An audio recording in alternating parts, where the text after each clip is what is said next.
with me, your host, Mbalini Malo.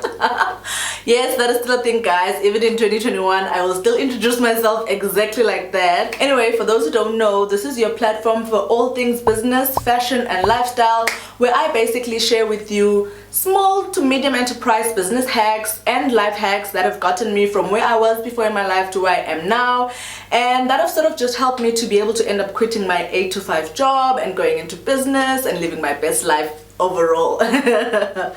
So I just thought, you know what, because I had taken a bit of a break, if you noticed, I think between sometime in October, I took a break from doing YouTube videos, not because I necessarily wanted to, but because I was just very overwhelmed with a lot of things that were going on, and I just thought, you know what, our first video for the year, even though I wanted it to be something different initially, I just thought let it be more like a catch-up session where I bring you guys on board and all that's been happening in my life, you know, give you a bit of insight of my everyday life. For those that follow me on Instagram, I'm sure you've kind of had an idea, or rather, you know how stories are, guys.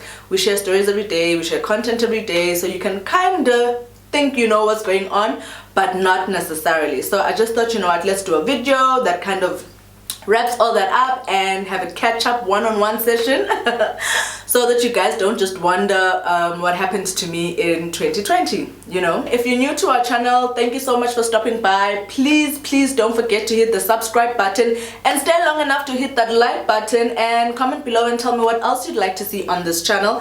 If you've been with us since day one, thank you so very much for sticking by. I am seeing those subbies. In fact, the other day I saw a milestone of 600 subbies, and we've actually grown a bit since then, and that just makes me so grateful and excited, and just makes me feel like you guys really do appreciate the content that goes on this channel. And I will definitely be dedicating myself to making sure that the content that I give you here, the content that I give you here is actually content that can not only just entertain you but also educate you and keep you informed on a whole lot of hacks that I literally apply every other day in my life, especially for small and medium enterprises, especially for someone who feels they're stuck in their career, especially for someone who feels like they're young and they're still trying to decide what to do with their life, career-wise or business-wise, you know.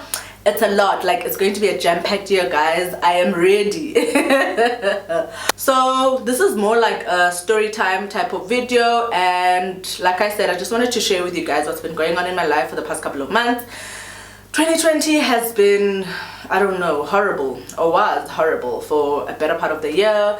Sadly, some people lost jobs, some people had to take pay cuts, and of recent we've been seeing a huge number of people who've lost their family members, their parents, their friends, their colleagues, their uncles. It's just been like RIP every day, guys, and it's really been sad. My sincerest condolences go out to all those who are grieving someone, who've lost someone, or who have a relative in hospital who they are so anxious if they're going to come out or make it out of there alive or not. My heart goes out to you. I pray that God can protect you. I pray that God can watch over you and your families, and God can lead you towards a path of healing while staying faithful to Him, or rather while still keeping your faith in Him. Just towards the end of 2020, I was just feeling very overwhelmed by obviously everything that was going on. I mean, we went into lockdown in South Africa in March, and I assume in other surrounding countries as well. My country as well, Swaziland. Whoop, whoop. We went into lockdown, and first of all, I run a clothing business as one of my businesses. I also run a hair selling business as one of my other businesses. So those two businesses got really affected because obviously, first of all, people were not dressing up to go anywhere. And even when we tried to produce a bit of winter wear at some point, it just really moved slow, and we found ourselves kind of selling a majority of the things that we thought were going to be for sale during our winter season, selling them on sale.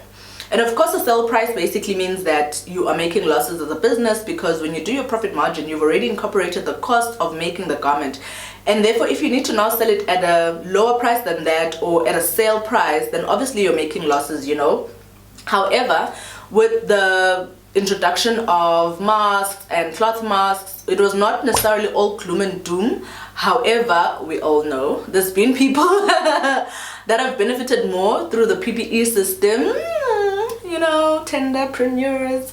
And I'm not throwing shade, guys, but like, I just think there are people who actually, you know, made a lot of money through it. And I will say that we were also lucky to get just a few companies who kind of contracted us to do masks for them and their staff, because they obviously wanted to kind of go back to work, especially when we moved from level 5 to level 4, where more people were allowed out of their houses, you know. That kind of did help. However, I still found myself having 2 or 3 months where I was, I think it was 3 months, where I was paying rent from my savings because no money was coming in, you know. And the money that was coming in was just basically trying to close off other debts of the business, rather than just being money that we can be happy about coming in. But I will say I'm grateful to God even for that amount of money coming in, because I do know other people that have been running businesses similar to mine who unfortunately had to close down. So that kind of did help, but still it was just very overwhelming, sitting at home, twiddling our thumbs.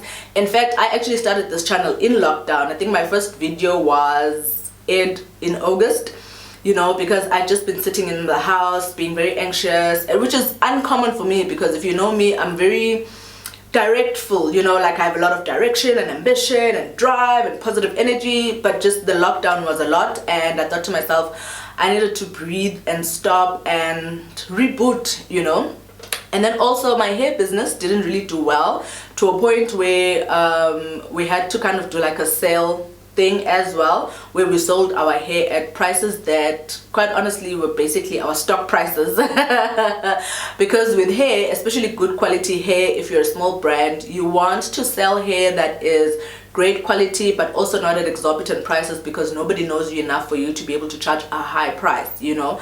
So whatever profit margin that you put is not really that much, and therefore if you cut that out, like I think the one sale was like 500 Rand off, the other sale was like 20% off or 25% off. If you cut out those profit margins, you're basically cutting out your own profit, which basically means all you were is a middleman between your customers and the Chinese suppliers that you buy from. So that was a bit hectic. In fact, if you follow me again on Instagram, you will notice that there's kind of like been a quietness going on around my hair business, especially because I just thought I wanted to take a step back and reevaluate how we were doing business, and reevaluate the kind of offers that we're giving clients, and obviously reevaluate our price list, because like it or not, they do need to go down, because people don't have as much money at their disposal as they did before the lockdown to be able to spend on things that are actually luxury goods like hair, you know. But so that happened. So around October, I was feeling very overwhelmed, and I was feeling very anxious and slowed down, and there were so many changes going on in my life personally that made me just feel like I can't be here on this platform giving you guys 100%. And I didn't want to just create content for the sake of creating content and just for the sake of having videos on YouTube, because when I started this channel, like I had said, I just wanted to give you guys a representation, so to speak, of people who are my age or who are my demographic, who are actually able to come back and tell you how they did this, how they sorted this life hack, etc, etc. And I just felt I was not going to be able to properly do that, because obviously sometimes we need to do a bit of research when it comes to YouTube content, you know, and invest the time and the energy, because you don't want to come on here and find me being all gloomy and sad and looking like, oh my gosh, I'm so washed down. So I just took an executive decision in October to just kind of slow down and relax and pretty much vibe. So after doing that, I think it really helped. In fact, in November, I took a trip, a random trip, with a friend of mine to Mpumalanga. We were basically in Nelspruit. That was amazing. Oh my goodness. And I'm from Swaziland originally. So when you're in Swaziland, Nelspruit becomes the city that you go to, or yeah, basically the town that you go to when you feel like you just want a bit of air from Swaziland, because it's literally like 200 kilometers away. And I'd been to Nelspruit before, but it had just been like maybe a one-day thing, or if it's 2 days, it was because maybe I was there for school or for work, and I've just never really enjoyed it. But when I went in November, I was very deliberate about just wanting to enjoy the time, wanting to explore the city more. We went on a game drive, we went clubbing, whoop whoop. Alcohol was still on sale at the time, so we got sloshed. Yes, I'm sorry, I did get sloshed. But anyway, we got sloshed, we went for massages, we stayed in a very, very nice place, you know.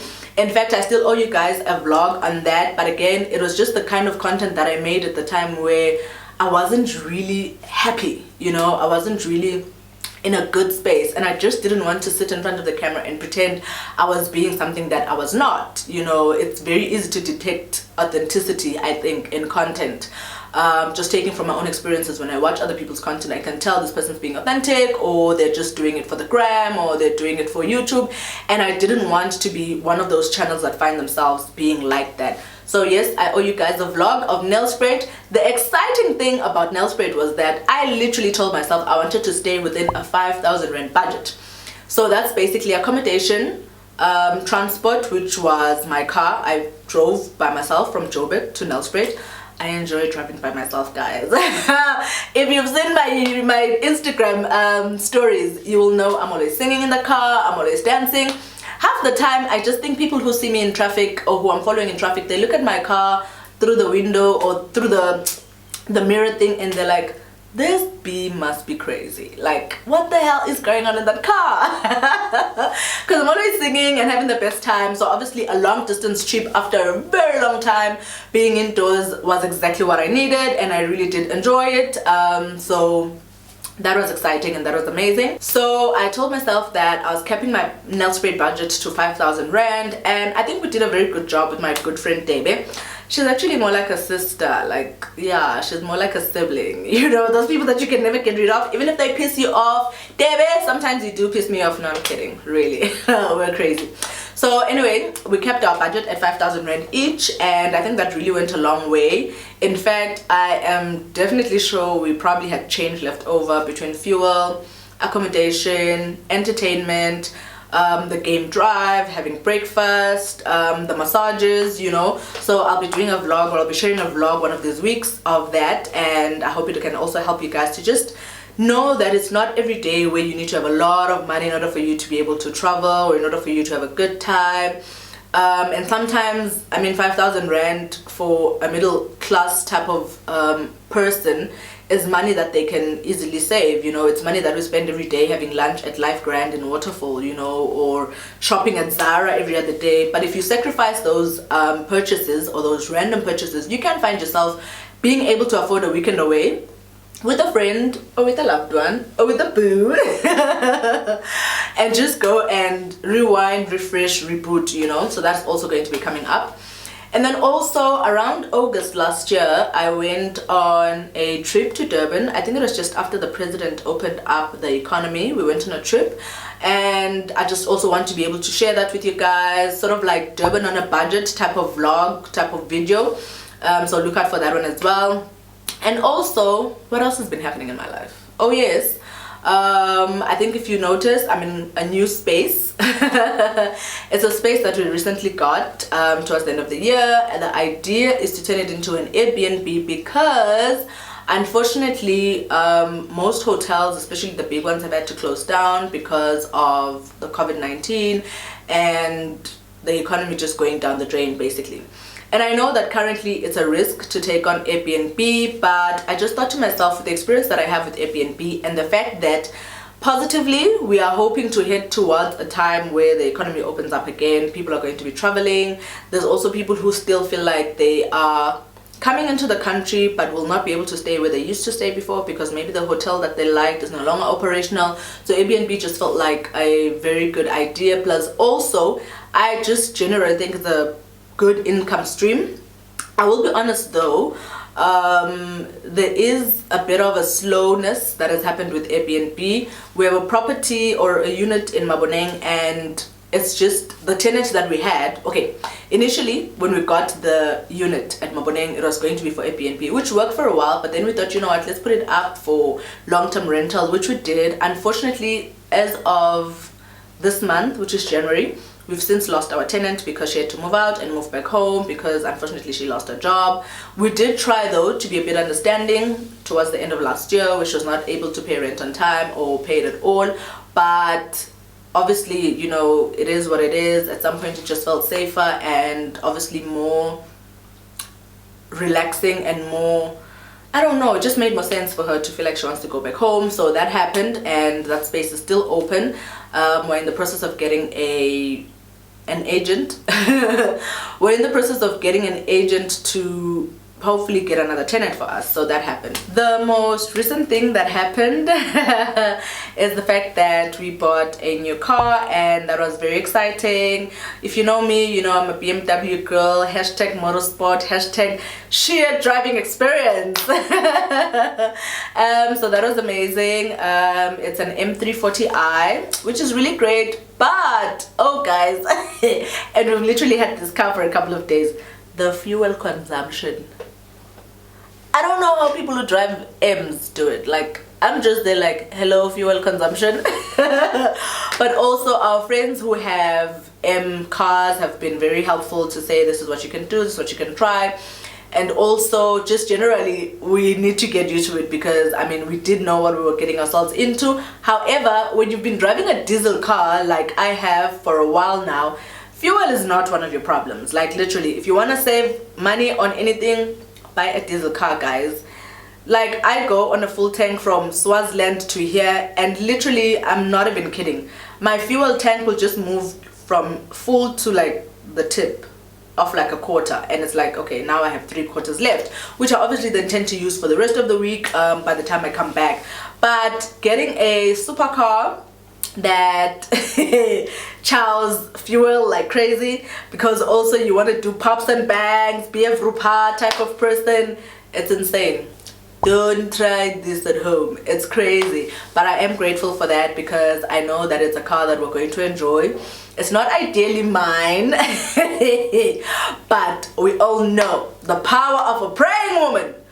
I will get to drive that car more often than the owner. So yeah, it's about to be fun. And I know he's going to be taking my car, because my car's a diesel, and feeling like he wants to save on fuel. But yeah, I'll just be enjoying it. I'm really grateful to God. And I just do want to say that obviously 2020 was a hectic year. However, for those who did have wins, congratulations to you. We needed a lot of positive things going on, you know, in our lives. And recently I even took part in one of those Facebook challenges, which I ideally would not take part in. I think the one I took part in was a suit challenge. And when I did it, I just thought to myself, it's not necessarily that I'm showing off my suit looks. It's more of me wanting to be part of something that's positive, that's infusing positive energies. And I saw so many other people's pictures. People were looking snazzy, they were looking hot in their power suits, you know, the ladies especially. And I just thought it's a good thing for us to try as much as we can to involve ourselves in things that ignite good vibes, you know, that ignite happiness.